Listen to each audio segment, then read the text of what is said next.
Good morning, students. In the previous classes, we have studied about the structure of the human urinary system, or we can say the human excretory system. Then the structure of the chief organ of excretion, that is the kidney, which is made up of uriniferous tubules or nephrons. So we have even studied the structure of a nephron and seen the different 5 regions that make up the nephron. Today we are going to do the formation of urine, or we can say physiology of urine formation. Now, urine formation in a nephron involves 3 steps. First is glomerular filtration or ultrafiltration. Second step is selective reabsorption, and here selective reabsorption of water and all the useful substances from the filtrate into the blood capillaries is done. And the third step is active tubular secretion, and here secretion of substances which are not required by the body substances are secreted into the lumen of the tubule, that is in the nephric filtrate. So we will be doing each of these processes in detail. To begin with, glomerular filtration or ultrafiltration. This is the first step in urine formation, and in this the blood of glomerulus capillaries is filtered. You know, glomerulus is a knot of capillaries lodged in the cavity in the depression of the cup-shaped Bowman's capsule. So here the blood of glomerulus capillaries is filtered and a protein-free glomerular filtrate is formed in the Bowman's capsule. And for ultrafiltration to occur, blood from afferent arteriole passes through 3 barriers, and these barriers are endothelium of the capillaries, the lining of the capillaries, the basement membrane, and the epithelial lining of the Bowman's capsule. This you can see in this figure here. I am showing you an enlarged figure of the Bowman's capsule and the glomerulus. So you will see that the afferent blood from the afferent arteriole has to pass through the endothelium of the capillaries, the basement membrane, and the epithelial lining of the Bowman's capsule. Now, Bowman's capsule is lined with unique cells called podocytes. This is shown in this diagram here. You can see the diagram and you will be able to understand what I am trying to tell you. The Bowman's capsule is lined with unique cells, and these cells are called podocytes. We also call them foot cells. These cells do not fit tightly together, but they form a network of slits that fit over the capillary. And these filtration slits are very small spaces through which ultrafiltration takes place. And only the molecules which are small enough to pass through these filtering membranes form the glomerular filtrate, and all the large particles remain in the capillaries and pass out through the efferent arteriole. Now, by large particles I mean the blood cells and the proteins present in the plasma will not be filtered because they are larger than the small spaces in the filtration slits. So after filtration, ultrafiltration, glomerular filtrate that is formed consists of the filtered blood without the blood cells and the plasma proteins. Or we can say it is blood plasma without plasma proteins. Ultrafiltration is purely a physical process, and the energy for filtration is derived from the hydrostatic pressure of the blood. So the glomerular filtrate contains substances like glucose, amino acids, hormones, vitamins, urea, mineral salts, creatinine and water.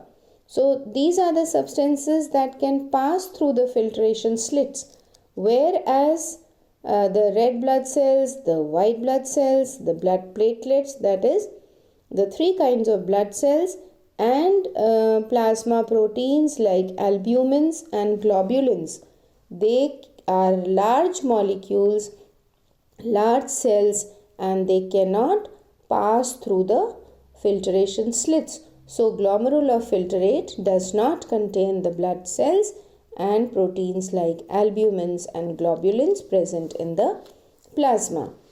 Now we come back, as I just now told you, that ultrafiltration is purely a physical process, and ultrafiltration requires energy, and this is derived from the hydrostatic pressure of the blood.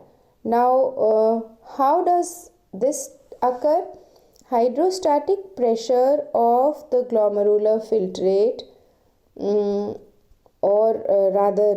hydrostatic pressure in the glomerular capillaries is equal to about 70 millimeters of mercury, and it is opposed by the osmotic pressure of plasma proteins and the glomerular filtrate pressure. So osmotic pressure of plasma proteins is 30 millimeters of mercury, and that of glomerular filtrate is 20 millimeters of mercury. So these are the opposing pressures, and hydrostatic pressure of the glomerular capillaries is 70 millimeters of mercury. So net filtration pressure is hydrostatic pressure in glomerular capillaries minus the opposing pressures.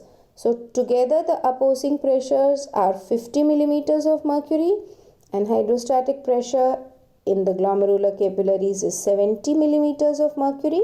So 70 minus 50 is equal to 20 millimeters of mercury, which is the net filtration pressure. And if any time the blood pressure falls severely, the ultrafiltration gets reduced and it becomes lower than osmotic pressure of plasma proteins, then the urine formation will stop completely. So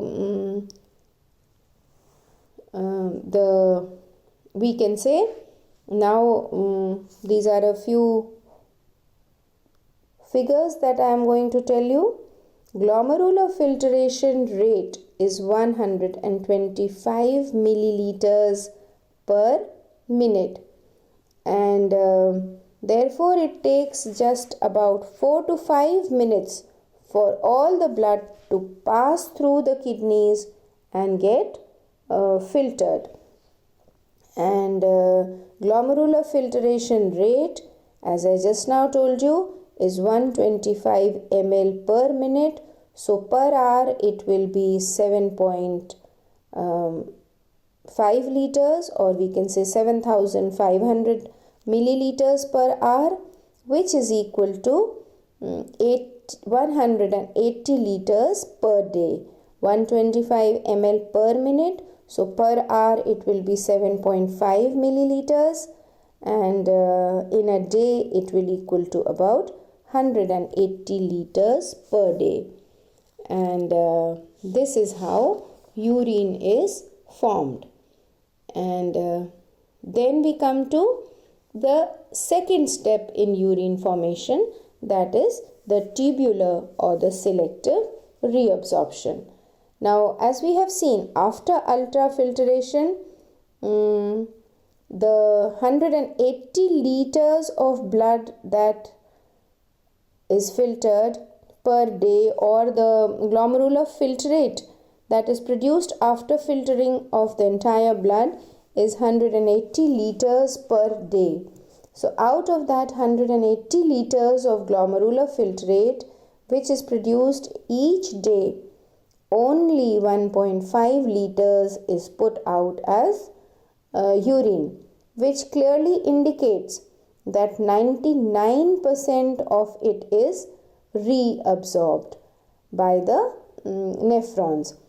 Or we can say that about out of 125 ml of glomerular filtrate that is produced per minute, only 124 ml, only 1 ml is put out as urine, and the remaining 124 ml is reabsorbed.